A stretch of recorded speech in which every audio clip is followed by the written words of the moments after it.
ये महमदा समय धाम तीर्थ है। करीब हजारों वर्ष पहले का यह अति प्राचीन स्थान है। अंग्रेजों के द्वारा इसका निर्माण हुआ था। बहुत ही अति प्राचीन ये शक्तिपीठ है। यहाँ तमाम लोग आकर के भक्तों और श्रद्धालुओं की इच्छाएं पूर्ण होती हैं। उनकी मनौतियाँ पूर्ण होने पर प्रत्येक नवरात्रि और सोमवार को विशेष आप सभी के हृदय में विराजमान उस पावन पिता परमेश्वर को मेरा सादर प्रणाम। आज हम आपको ले चलते हैं एक ऐसे सुरम्य स्थान पर जहां माता रानी विराजमान है। जी हाँ, सुरम्य स्थान इसलिए कि वो चारों तरफ से एक हरियाली वन प्रदेश से आच्छादित है। वो स्थान वहाँ माता रानी पिंडी के रूप में विराजित है। ये स्थान महमदा समय शक्ति पीठ के नाम से जाना जाता है। हम आपको वहाँ ले चलें। आप सबसे पुनः एक विनम्र निवेदन है कि आप हमारे इस चैनल रजनीश डिजिटल डायरीज को सब्सक्राइब कर दें और हमारे वीडियोज़ को लाइक करते रहें, जिससे हम आपको ऐसे ही तमाम नई नई जगह धार्मिक स्थानों की सैर कराते रहें और उनके बारे में कुछ जानकारियाँ प्रदान करते रहें। धन्यवाद।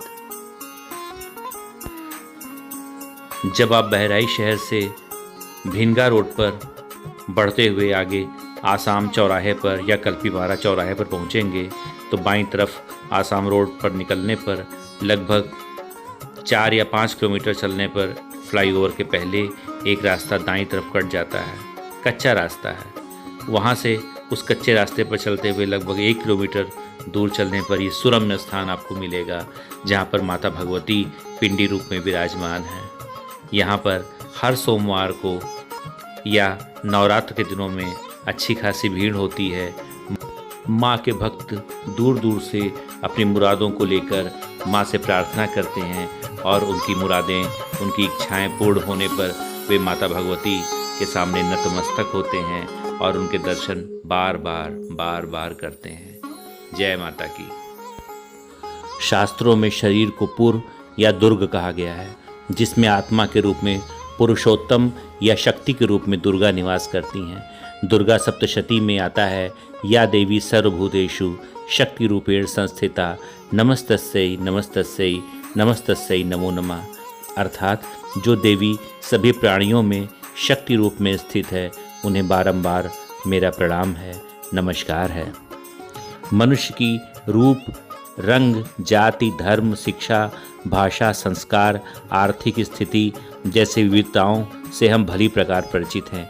एक ही परिवार के सदस्यों के भी स्वभाव समान नहीं होते हैं। देश और समाज में अलग अलग स्तरों पर इतना अंतर होने पर भी आध्यात्मिक दृष्टिकोण से देखने पर सबके अंदर एक ही चेतन तत्व या आत्मा विद्यमान है। इसमें तनिक भेद नहीं है। इसलिए आध्यात्मिक मनुष्य अनेकता में इसी एकता को देखता है। उसकी दृष्टि प्राणियों के ब्रह्म भेद पर न जाकर सबके अंदर एक ही आत्मा के दर्शन करती है। शास्त्रों में शरीर को पुर या दुर्ग कहा जाता है। गीता में भगवान कहते हैं, मैं सब भूतों के हृदय में स्थित सबकी आत्मा हूँ। जब तक शक्ति के रूप में देवी दुर्गा हमारे शरीर रूपी दुर्ग में निवास करती हैं, तब तक ही हमारा शरीर क्रियाशील या चेतन रहता है। उनके निकल जाने के पश्चात यह निर्जीव हो जाता है। लेकिन देखा जाता है कि सामान्यतया मनुष्य अज्ञान और अभिमान के कारण उस शक्ति को स्वयं का बल मानकर उसका दुरुपयोग दूसरों को कष्ट पहुंचाने में करने लग जाता है। एक साधारण मनुष्य भेद दृष्टि सभी को अलग अलग देखता है, लेकिन आध्यात्मिक पुरुष अभेद दृष्टि रखने के कारण सभी के अंदर एक ही चैतन्य शक्ति के दर्शन करता है। ऐसा व्यक्ति दूसरों को ना तो मन, वाणी और शरीर से कष्ट पहुंचाता है और ना उनके किसी प्रकार के अहित की कामना करता है। गीता में भगवान श्री कृष्ण अर्जुन से कहते हैं कि जिस ज्ञान से मनुष्य सब भूतों में एक अविनाशी परमात्म भाव को बिना अंतर किए समभाव से देखता है, वही सात्विक ज्ञान है। वास्तव में जो मनुष्य विभक्त नहीं है, वही भक्त है। यानी भक्त की दृष्टि सब प्राणियों में स्थित उस एक आत्म तत्व पर ही रहती है, जबकि साधारण मनुष्य की दृष्टि पंच महाभूतों से निर्मित बाहरी शरीर पर होती है। गीता में भगवान तभी तो कहते हैं, जो पुरुष संपूर्ण भूतों में सबके आत्मरूप मुझ वासुदेव को भी व्यापक देखता है और संपूर्ण भूतों को मुझ वासुदेव के अंतर्गत देखता है, उसके लिए मैं अदृश्य नहीं होता और वो मेरे लिए अदृश्य नहीं होता। इसलिए वर्तमान समय में विशेषतया नवरात्र के 9 दिनों में शास्त्रों का स्वाध्याय, मनन और ध्यान से स्वयं को जानने का प्रयास करना चाहिए। इस तरह अपने दुर्गुणों और अज्ञान रूपी तामसी या आसुरी प्रवृत्तियों को ज्ञान रूपी अग्नि से 10वें दिन दशहरे के पर्व पर दहन करके अपनी 10 इंद्रियों को अपने वश में करने का प्रयास करना चाहिए। इससे आपके जीवन में आध्यात्मिक दृष्टिकोण लाने का अवसर मिलता है। इस आध्यात्मिक दृष्टिकोण के जरिए दूसरों को उन्नत करने के साथ हम भी उन्नति के पथ पर अग्रसर हो सकते हैं। अपने स्वार्थ या निजी लाभ के लिए दूसरों का अहित करने के विचार भी इस दृष्टिकोण के कारण धीरे धीरे हमारे अंदर लुप्त हो जाएंगे और हम एक स्वस्थ समाज के निर्माण में भागीदार करते हुए अपने मानव जीवन को सफल कर सकेंगे।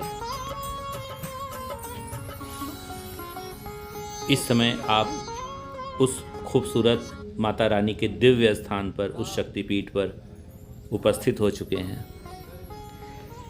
देवी दुर्गा की मनमोहक मुस्कान आकर्षित करती है कि यह मुस्कुराहट दर्शाती है कि कोई भी स्थिति कितनी भी शक्तिशाली या कठिन क्यों ना हो, हमेशा खुद को शांत और केंद्रित रखना चाहिए।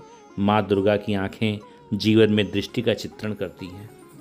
ये स्थान जो आप देख रहे हैं, ये हवन कुंड है।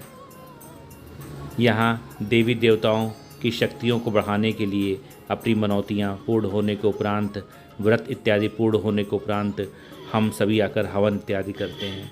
यहाँ पर मेले का माहौल है। मेला लग रहा है क्योंकि आज नवरात्रि का पहला दिन है। धीरे धीरे दुकानें लग रही हैं, दुकानें सज रही हैं और भीड़ इस तरह बढ़ेगी। जय महमदा समय माता आप सबका कल्याण करें। तमाम भक्त अपनी मनौती पूर्ण होने के बाद ये झंडा के लिए एक ऊंचा सा दिव्य झंडा लहरा रहा है, पताका लहरा रही है, उसके लिए इन्होंने इस स्थान का निर्माण करवाया है। नवरात्र में माँ अलग अलग रूपों में प्रकट होती हैं। स्कंद माता, कुष्मांडा, शैलपुत्री, कालरात्रि, ब्रह्मचारिणी, चंद्रघंटा और सिद्धिदात्री। हमें इन सबसे ये सीखने को मिलता है कि हमें हर स्थितियों के अनुसार नई शैली, ढंग या रुख को अपनाने के लिए तैयार रहना चाहिए। धार्मिक कथाओं से हमें पता चलता है कि माँ दुर्गा ब्रह्मा, विष्णु और शिव की शक्ति को इकट्ठा करने के पश्चात दुनिया को बचाने के लिए बनाई गई थी। इससे हमें ये सीखना चाहिए कि जीवन में खुला दिमाग रखकर हमें कुछ ना कुछ ऐसा करता रहना चाहिए। ऐसा दृष्टिकोण रखकर आप जीवन की किसी भी कठिनाई को दूर कर सकते हैं। देवी दुर्गा का संपूर्ण अस्तित्व शक्ति को महसूस करने और डर पर काबू पाने के बारे में ही है। देवी के पास अखंडनीय आंतरिक शक्ति है। वो एक योद्धा हैं जो शेर पर सवारी करती हैं, जिसका मतलब है माँ सदैव भक्तों की मदद करती हैं। और वो ऐसा इसलिए कर पाती हैं क्योंकि उन्हें अपनी शक्तियों पर पूर्ण विश्वास है। माँ की तरह बस आपको खुद पर पूर्ण विश्वास करना है और हार मानने के विचार को ख़त्म करना है, क्योंकि सफलता कभी कभी लंबी अवधि के पश्चात भी मिलती है। देवी दुर्गा की 8 भुजाएं हैं और माँ एक समय में एक से अधिक कार्यों को पूर्ण कर सकती हैं। यदि आप एक अच्छा जीवन व्यतीत करना चाहते हैं तो आपको पता होना चाहिए कि एक ही समय में एक से अधिक काम कैसे पूर्ण करने चाहिए, क्योंकि ये न केवल कुछ घंटों या मिनटों को बचाएगा बल्कि आपके मस्तिष्क को भी सक्रिय रखेगा। यदि आप इस कला में महारत हासिल कर सकते हैं तो आपके पास समय और संसाधनों की कमी नहीं होगी। देवी दुर्गा आदि शक्ति हैं, अर्थात शक्ति का मूल स्रोत हैं। दुनिया में कोई भी कार्य करने के लिए कम या अधिक शक्ति की आवश्यकता होती ही है, चाहे वो कार्य मनुष्य करे या कोई देव, दानव, राक्षस या कोई भी जीव, फिर चाहे वो कार्य रचनात्मक हो या विध्वंसक। इस शक्ति और ऊर्जा के कई रूप होते हैं। इनके कई रूपों को हम लोग भौतिकी में जानते भी हैं, किंतु दैनिक जीवन में हम अनुभव करते हैं कि इस शक्ति के कई अन्य रूप भी हैं जो भौतिकी से बाहर हैं, यथा धन संपदा की शक्ति, शारीरिक शक्ति, राजनैतिक शक्ति, आध्यात्मिक शक्ति, प्रेम की शक्ति इत्यादि। अपने जीवन में हम लोग शक्तिशाली लोगों का ही अनुसरण करते हैं और हमें करना भी पड़ता है। हमें शक्ति प्राप्त करने की इच्छा होती है, हम शक्तिशाली होना चाहते हैं। जाने अनजाने हम लोग शक्ति की ही पूजा करते हैं। चाहे हमारा कोई भी धर्म हो, सनातन हिंदू धर्म हो, किसी भी जीव यथा मानव, दानव, देवता आदि के भीतर की शक्ति को देवी आदि शक्ति या दुर्गा का ही रूप माना जाता है। जो त्रिदेव हैं उसकी भी एक अपरिमित शक्ति है ये आदि शक्ति ही, सिर्फ उनके नाम अलग अलग हैं। जैसे ब्रह्मा की शक्ति को ब्रह्माणी कहते हैं, विष्णु की शक्ति को वैष्णवी और शिव की शक्ति को शांभवी अर्थात पार्वती कहते हैं। ये तीनों देवता या अन्य इसलिए पूजे जाते हैं क्योंकि इनके पास ये शक्तियाँ हैं। इन्हीं शक्तियों के कारण ये अपने अनुगामियों और भक्तों की मनोकामनाएं पूर्ण कर सकते हैं। इस प्रकार सबके मूल में भगवती आदि शक्ति अर्थात भगवती दुर्गा ही हैं। शिव को देवों के देव महादेव कहते हैं, किंतु शक्ति के बिना शिव शव के समान हो जाते हैं। शक्ति की पूजा करने वाले शाक्त कहे जाते हैं। एक बार भगवती ने दुर्ग नाम के भयंकर राक्षस का वध किया, फलस्वरूप उनका नाम दुर्गा पड़ा। कहा जाता है कि जब माँ दुर्गा प्रसन्न होती हैं तो वो अपने भक्तों को वांछित ज्ञान, मोक्ष, स्वर्ग तथा अन्य सांसारिक वस्तुएं प्रदान करती हैं। माँ दुर्गा को प्रसन्न करने का सर्वोत्तम तरीका है दुर्गा सप्तशती का नियमित पूर्वक पाठ किया जाए। दुर्गा सप्तशती एक ऐसी पुस्तक है जिसमें 700 श्लोक हैं। इसमें वर्णन है कि किस प्रकार राजा सुरथ, जिनका राजपाट छिन गया था, और वैश्य समाधि, जिनकी धन संपदा छिन गई थी, वैभव से रहित वन में जाते हैं, जहाँ शिष्यों सहित एक मुनि को देखते हैं। वे मुनि को अपना परिचय देकर विपत्तियों को दूर करने का उपाय पूछते हैं। मुनि उन्हें भगवती दुर्गा की शरण में जाने को कहते हैं, उनकी आराधना करने को कहते हैं। उनके प्रसन्न होने पर वे अपने भक्तों को सांसारिक सुख, स्वर्ग तथा मोक्ष प्रदान करती हैं। मुनि के निर्देशानुसार उन्होंने श्रद्धा और भक्तिपूर्वक भगवती दुर्गा की आराधना की। उन्होंने प्रसन्न होकर देवी दुर्गा प्रकट हुई और वरदान मांगने के लिए कहा। समाधि ने ज्ञान और मोक्ष मांगा, जबकि सुरथ ने अचल राज्य। देवी ने दोनों को इच्छित वरदान दिया। साथ ही राजा सुरथ को दूसरे जन्म में अगले मनवंतर के मनु होने का भी वरदान दिया। इस प्रकार सुरथ अगले मनवंतर सावर्णी के मनु होंगे। इस मंदिर के पास ही रेलवे लाइन भी गुजरती है। रेलवे लाइन छोटी लाइन है जो बहराइच से मैलानी और बहराइच से नेपालगंज रोड तक जाती है।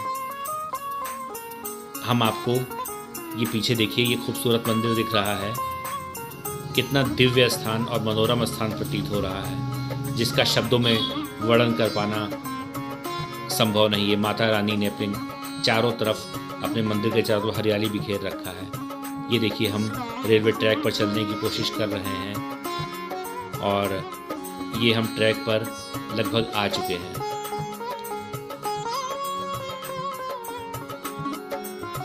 ये रेलवे लाइन छोटी लाइन की है, मीटर गेज है, जो बहराइच से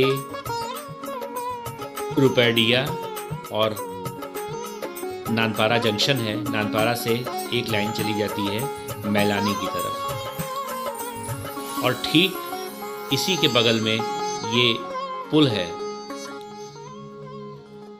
इस नाले को मोहम्मदा कहते हैं। इसी मोहम्मदा नाले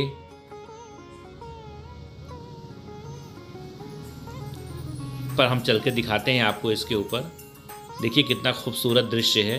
हालांकि ट्रेन आने का समय अभी नहीं था, ट्रेन लगभग 1 बजे आने का टाइम था, इसलिए हम आपको चलने का कोशिश करके आपको दिखा रहे हैं।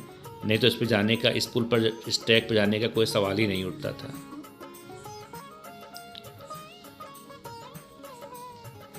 आप भी देखिए हमारे साथ इस खूबसूरत और दिलकश नज़ारे को।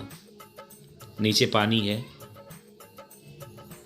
और ऊपर एक ट्रैक दूर तक चला गया है। हालांकि जो फर्स्ट पार्ट में कहीं भी साइड में जाने का स्थान नहीं है। हालांकि पुराने पुल एक और बना हुआ है, उसके बगल में आप देख सकते हैं। अगर ट्रेन आ जाए तो हम जा कर के उस पर खड़े हो सकते हैं।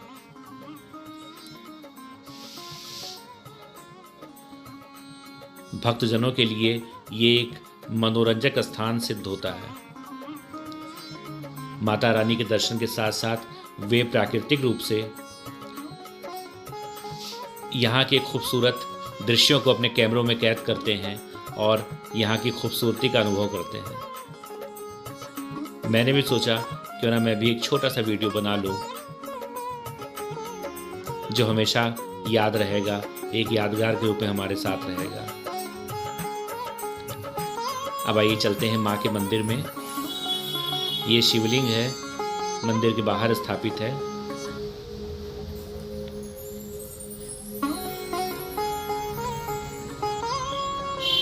बहुत ही दिव्य और मनोरम स्थान, तमाम तरह तरह के फूल लगे हुए हैं। यहाँ आप देख सकते हैं, सामने आप देख रहे हैं ये हनुमान जी का पंचमुखी मंदिर है। ओम।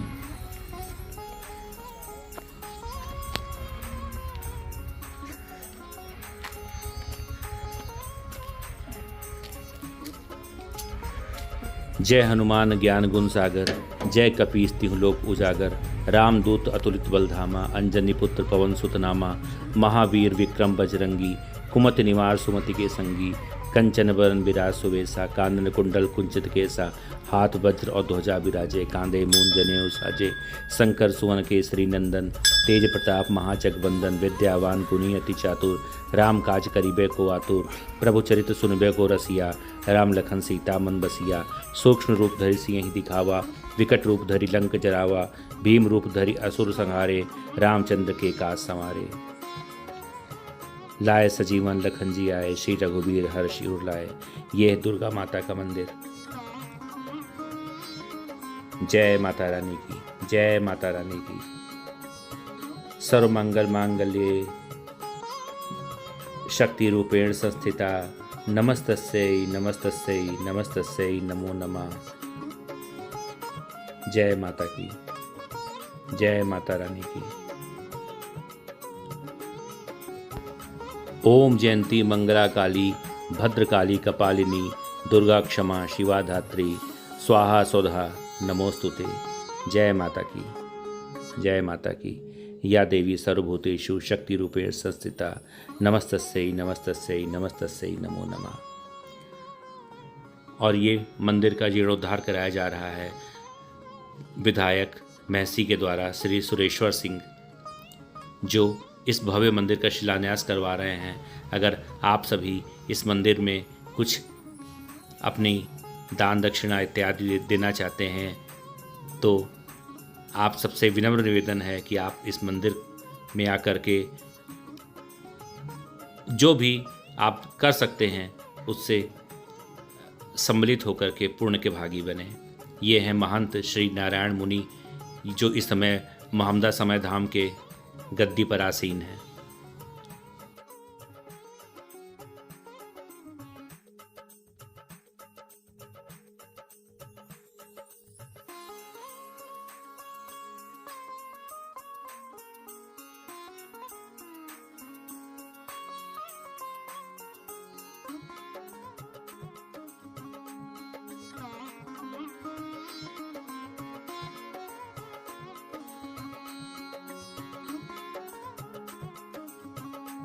ओम श्री महाकालिकाय नमः। मैं माँ काली के चरणों में अपना शीश झुकाता हूँ। मैं माँ काली को प्रणाम करता हूँ।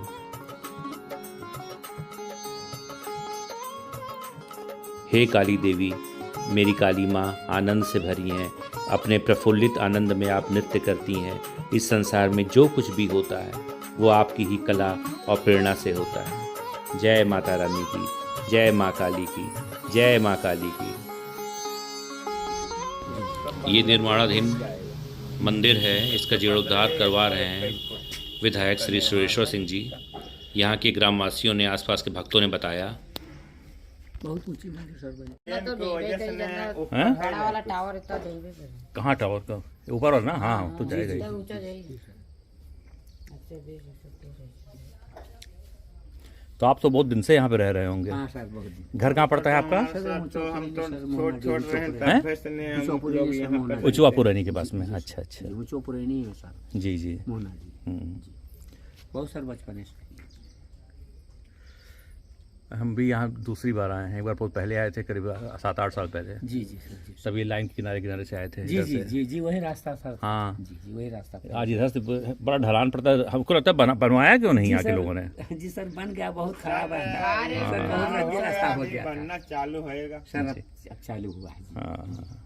मेला के जरिए सर ये बन गया। ये रास्ता फिर भी सीधा ट्रेन वाला, जी जी और ये बहुत घुमावदार है। ये सर ट्रेन वाला तो सर बढ़िया है। लेकिन अब आगे पुल पड़ जाता है, अभी ट्रेन आ जाए रास्ते में कोई दुर्घटना घट सकती है, घटना घटना ये सब चीज़ें हैं। हो सकता है सर।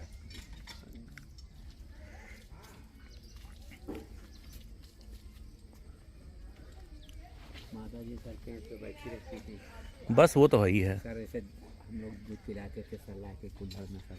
अच्छा जी कुल्हड़ में सर, पूजा में दूध रख देते थे सर। अच्छा।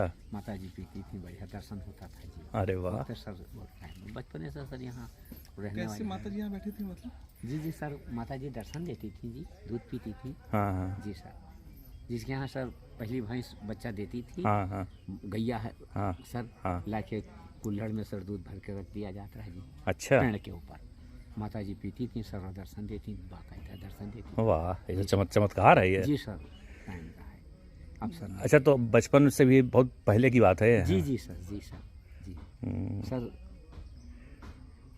सर ज़्यादा नहीं सर, 30 साल पहले बात बताए रहे ना आपसे सर। हाँ। 30 साल से माता जी ने दर्शन सर नहीं दिया है सर, हम झूठ नहीं बोलेंगे। और पड़ जाए सर नौ मंदिर के ऐसा क्यों?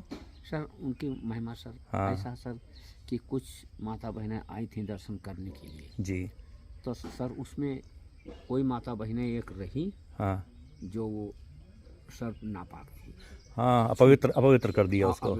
तो सर सब लोगों ने मना किया सर, हम जी। लोग सामने ही मना जी किया जी जी कि माता जी के हाथ न लगाओ, जी दूर से प्रणाम करें। जी जी जी। फिर सर वो हमारे घमंड के सर वो माता बहन सर माता जी के हाथ लगाए थे, बस वही सर, वही तुरंत- है। जब सर तुरंत अंतन ध्यान। हाँ हाँ, आप आज तक सर कुछ नहीं, बस वो तो है, वो तो बस मानते सर हैं। वही हुआ। अशुद्धि, अपवित्रता जी सर, या नापाक होना, वो सबसे बड़ी दिक्कत होती जी है। सर, अशुद्धि। जी सर, बस वही मेन गलती हुआ सर। जी जी। बस माता जी ने लौट के नहीं दिया सर, दर्शन नहीं दिया आज तक सर, कुछ नहीं। जी हाँ माता जी, सर माता जी हैं आपके साथ। बिल्कुल बिल्कुल, माता जी तो है, माता जी आपके सामने साक्षात दर्शन तो वही है, सर, दर्शन मिलता पिंडी है। रूप में है माता जी यहाँ पे। हाँ जी जी। आपका नाम क्या पड़ता है बाबा जी? सर हमारा इकबाल अहमद नाम। इकबाल अहमद। नाऊ सर जी। इकबाल अहमद नाऊ, जी सर। यहीं पास में रहने वाले हैं? जी सर, यही बस पास ही में घर है जी। अच्छा अच्छा बचपने से जा रहे हैं, अच्छा बचपने से अच्छा। सर रहते हैं। जी जी। सर वक्त रहा है माता जी दर्शन और देती। श्रद्धा है, बहुत बता तो रहे हैं। जी सर, माता जी के और देखिए, भक्त जो है श्रद्धा का भूखा होता है। जी सर, मन में अगर श्रद्धा है आपके जी जी सर, तो सब कुछ है, जी सर, नहीं तो। बहुत जमाने से सर मंदिर है, बहुत जमाने से, जी जी। कोई पता ही नहीं सर कब से मंदिर है। अच्छा। जी सर, माता जी के मंदिर हम्म। सर बहुत जमाने से है, बहुत पुरानी मंदिर से। मंदिर सर कोई बता ही नहीं सकता है हाँ। कि कब ये मंदिर माता जी के हाँ, यहाँ पर मूर्त कब स्थापित हुई कब आई? स्थापित हुई सर। सब जंगल था सर। हाँ, वो तो जंगल तो है, अभी भी जंगल है। जी जी सर, जंगल अब सर कुछ नहीं, बिल्कुल हल्का सर, सर पूरा जंगल था। और माता जी सर बाकायदा स्वयं दर्शन दिया करती थी सर, पेड़ों पे दर्शन दिया करती जी मतलब जी। किस रूप में? जी सर, सर सर्प के रूप में साहब सर, और कोई पहचान नहीं सर्प के रूप में। सर। जी हाँ, सर, हाँ। कीड़ा के रूप में है सर, हाँ, लेकिन हाँ। कोई सर बता नहीं सकता है कि कौन से कीड़ा के रूप में है। अच्छा। सर ऐसी रूप की हैं, जी जी कोई सर बता नहीं सकता है। जी जी। नहीं सर, बचपने से हम रहते हैं ना, आप लोगों का दया है। बिल्कुल बिल्कुल, बहुत लेकिन सर कोई बता नहीं बहुत सकता। ही प्राचीन जीर्णोद्धार हो रहा है, बहुत अच्छी बात है। जी सर, जी, झूठ नहीं सर। चलिए चलिए, अब बैठिए, आप भी बैठ जाओ, बैठ जाओ। हाँ पंडित जी, माता इस मंदिर के बारे में कुछ कितना प्राचीन मंदिर है, कितना क्या है, भक्तों के मन में क्या यहाँ के प्रति श्रद्धा है, इसके बारे में कुछ बताएं। ये महानंदा समय धाम है, जी ये स्वयंभू मूर्ति है। जी। जब रेलवे लाइन का निर्माण होने लगा और खुदाई हुई तो उसी में ये मूर्ति प्राप्त हुई। स्वयंभू मूर्ति है? जी। अच्छा अच्छा। उस जी। मूर्ति की जब लोगों ने अवहेलना किया तो वो मार्ग रेलवे का जो था वो निर्माण होना बंद हो गया। अच्छा जो दिन में वो बनाते थे शाम को नष्ट हो जाता था। अच्छा। जी, कब की बात है ये? बहुत पहले 1856 के आसपास की बात है। ब्रिटिश शासन हुकूमत थी। यानी करीब 100 साल लगभग हो गया है। उसके बाद में कम से कम 25-30 साल के बाद में जी। ये जो माता जी स्वयं सप्तमी और पंचमी का निकलती थी। हाँ, हाँ। अष्टमी और नवमी का भी निकलती थी। अच्छा, दर्शन अच्छा। होते थे। उसके बाद में जहाँ निकलती थी उसके बाद में वहाँ जहाँ प्रसाद भी चढ़ना चालू हो जाता है, मंदिर पे आना अच्छा अच्छा, कम हो जाता है। जी जी। हाँ। मतलब बहुत ही प्राचीन मंदिर और बहुत सिद्ध स्थान है, ये शक्तिपीठ है जी। हमारे लोग का तो खेत पात यहाँ है बगल में। अच्छा हम लोग 24 घंटा जब इधर आते हैं खेत पर तो हम लोग मंदिर पे आते हैं। अच्छा, बाकी जैसे नवरात्र नहीं होगा तो बड़ा सन्नाटा रहता होगा यहाँ पे उस समय हुआ करते हैं। अच्छा अच्छा, यहाँ का है कि रास्ते की वजह से नहीं वो हो जाता है आदमी का पब्लिक आना।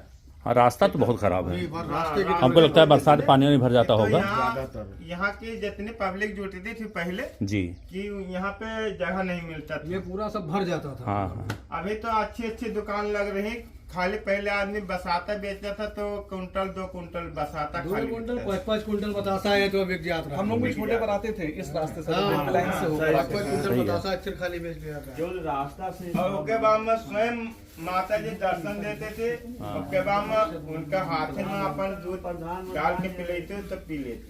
अच्छा। हाँ। तो पंडित जी आप कब से हैं यहाँ पे? जी मैं 2017 से हूँ। 2017 से हैं, अच्छा अच्छा इसके पहले और भी तमाम सेवादार महंत आए जी। माँ भगवती की सेवा होती रही। अच्छा अच्छा, तो रात्रि निवास यही होता है जी। पहले दुकान लगाया जहाँ अच्छा, भोजन पानी वगैरह कैसे स्वतः बनाते हैं। स्वतः बनाते हैं? संत की तो वृत्ति है। हाँ बिल्कुल बिल्कुल, वो तो है ही है। उसके बाद में जहाँ ये लगाएंगे समय भोजन होता है स्वतः बना लेते हैं। नई वाली दुकान। तो कभी अब आप रहते होंगे यहाँ पे, तो कभी आपको ऐसे अनुभूति हुई, कुछ दिव्य अनुभूति ऐसा लगा नहीं लगा यहाँ पे कभी? जी हाँ, ये तो बहुत बड़ी शक्तियों का एक तरह से स्रोत है जी। ऊर्जा का भंडार है यहाँ। हाँ हाँ और अभ्यारण्य क्षेत्र है जी। जंगली पहाड़ी और नदी क्षेत्र जो है वो अपने आप में अध्यात्म के दृष्टिकोण से श्रेष्ठ हैं। जी जी जी। तो उसी के अनुसार अनुभूति भी होती है, उसका अनुभव भी होता है और विश्वास भी रहता है। जैसे कभी कोई घटना अगर आपको याद हो तो बताएं, ऐसा कुछ अनोखा घटा हो आपके साथ में? नहीं ऐसा तो कुछ ऐसा नहीं हुआ है। चलिए ठीक है, माता जी हर जगह विराजमान हैं और भक्तों का कल्याण करती हैं। जगदम्बा घर में दियरा बार आईनी